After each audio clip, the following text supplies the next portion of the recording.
Hi, everybody. Welcome to a Chats with Chaudhry. I hope you're safe and well. Today, I'm delighted joined by Daniel Galbraith, or Danny Yes. to his mates. Hopefully, I am one, who is the Chief Scientific Officer for Solvias.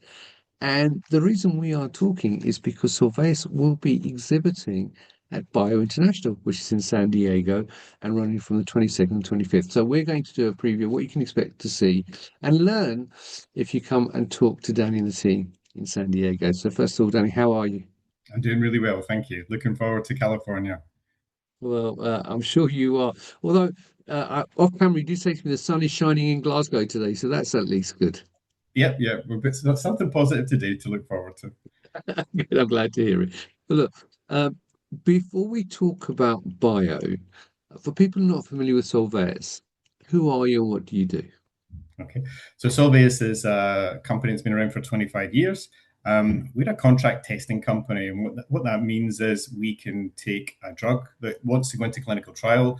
We do all of the testing of that drug to make sure it's safe and effective, and we give all of that data, really important data, to the developer so that they can go to the regulators and get permission then to go into those clinical trials. And we work with small molecules, large molecules, novel modalities, gene therapy, all sorts of drugs we handle in our facilities. Fantastic. Now, you and I spoke in Frankfurt at CPHI last year in October. Now, again, off camera, you said quite a lot's been happening at the company. So, what's been happening since you and I last spoke in October at Solvay's? Yeah, so 2026 has been a very positive year for us. So we're really pleased at how well things are going. We've had some announcements about some expansion in our facility in France. So we're getting a nice new facility there. So that'll be nice. The business has been coming in, and our US facility in RTP, which we opened last year, you'll remember, seems to be going quite well. We've gotten some positive audits, all of that kind of good stuff. So yeah, it's been quite a positive 2026. Fantastic. Now, let's talk about bio. So, you guys are exhibiting obviously in San Diego. So, what are some of the key areas or topics that you're looking to talk to visitors about in San Diego? Yeah. So bio is really important for us. And luckily we're in the really fortunate position. So we have a stand in the Swiss Pavilion because we're a Swiss company, our headquarters are in Switzerland. But also we have a stand within the North Carolina Pavilion as well. So we're kind of split a little bit. So you can see us on both those sides. What we're interested in talking to people and what I think they're interested in bio will be really looking at how the industry is evolving, it's changing. We are seeing a lot of interest in antibody drug conjugates. It's really a hot topic with some of our customers. And we recently built a high tox facility within our Swiss facility to be able to sort of facilitate that. So that's good. So, we're able to sort of like understand how we can help companies in that space. Next things are bispecifics, T cell engagers, really exciting new drugs that are coming through. That would be this kind of number two behind ADCs as being the hot topic really for us to actually look at. Last thing is probably a bit of a resurgence with the oligos. We saw mRNA being super exciting with vaccines and all of that thing when we were in the COVID pandemic. But now we're seeing tweaks on that and people using them in different ways. So it's really exciting just to see what people are doing and how they're being so inventive with how they're looking at these drugs. And Solvias, we're used to kind of working with complicated drugs. People doing sort of like a little bit unusual sort of things with their drugs, putting two different things together and making it something new. We're kind of a bit more used to that now. So maybe we can help with people that have got those, I wouldn't say problems, but challenges. Well, that's interesting you say that because I was going to ask you what makes Solvay's unique and different, but I think you sort of answered that in your answer there. But and I was also going to ask you about some of the trends. So apart from those which are obviously hot trends and you want to be talking about them at Bio, are there any other things that you as a CSO have seen developing in the market in the last 6 months that people should be aware of from a scientific and sort of therapeutic point of view?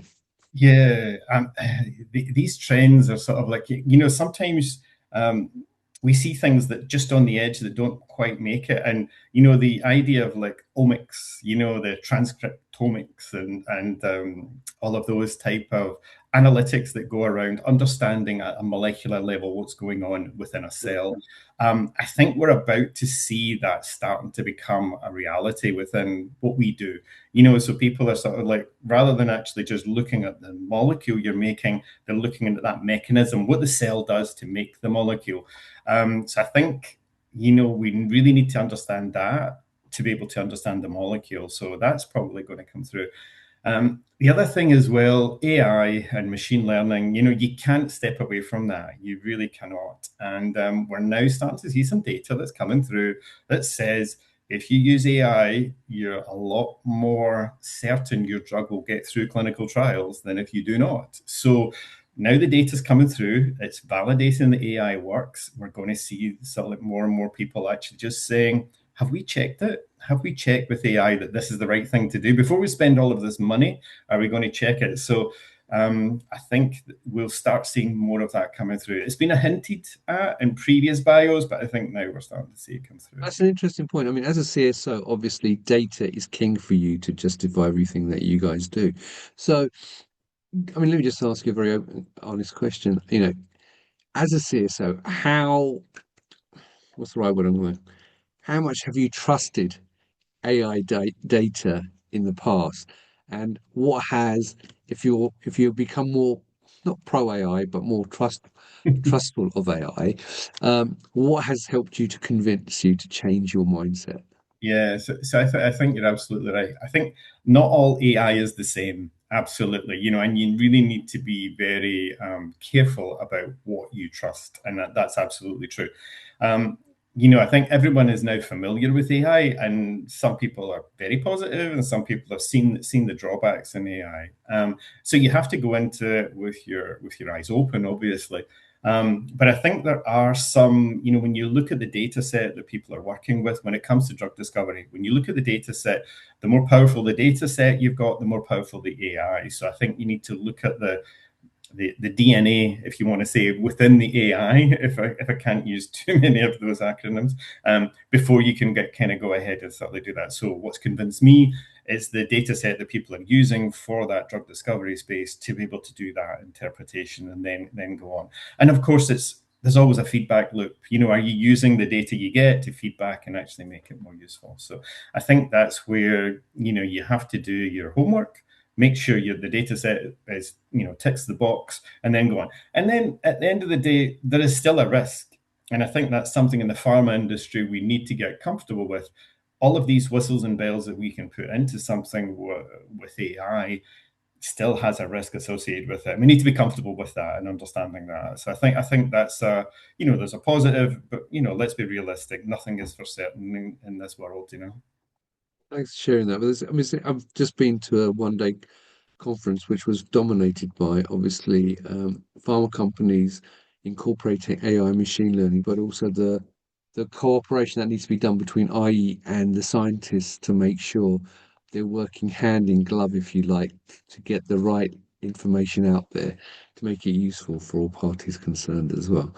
Brilliant. Now, so final question for you.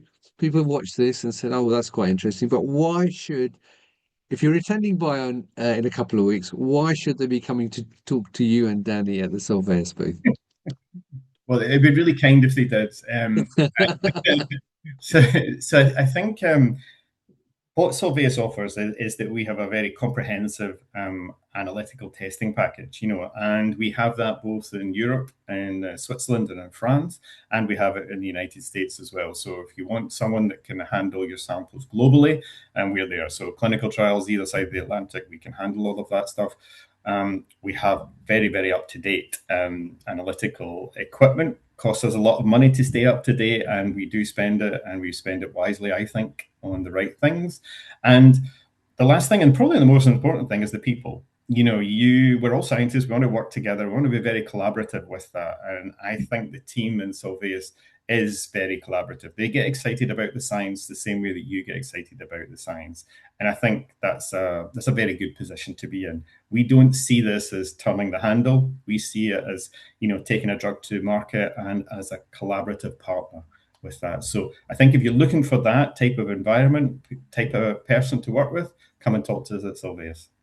Brilliant. So there you go, viewers. If you're at Bio, you can visit both the Swiss Pavilion and the North Carolina Pavilion and meet the teams from Solvias. If you can't do that, though, you can meet Solvias at many other events across the globe. And of course, you can find them on LinkedIn and go to their website. And if you've got any questions for Danny, I'm sure Danny will be happy to answer any questions you've got, both before, during, and after the event as well. So just send him a message on LinkedIn as well.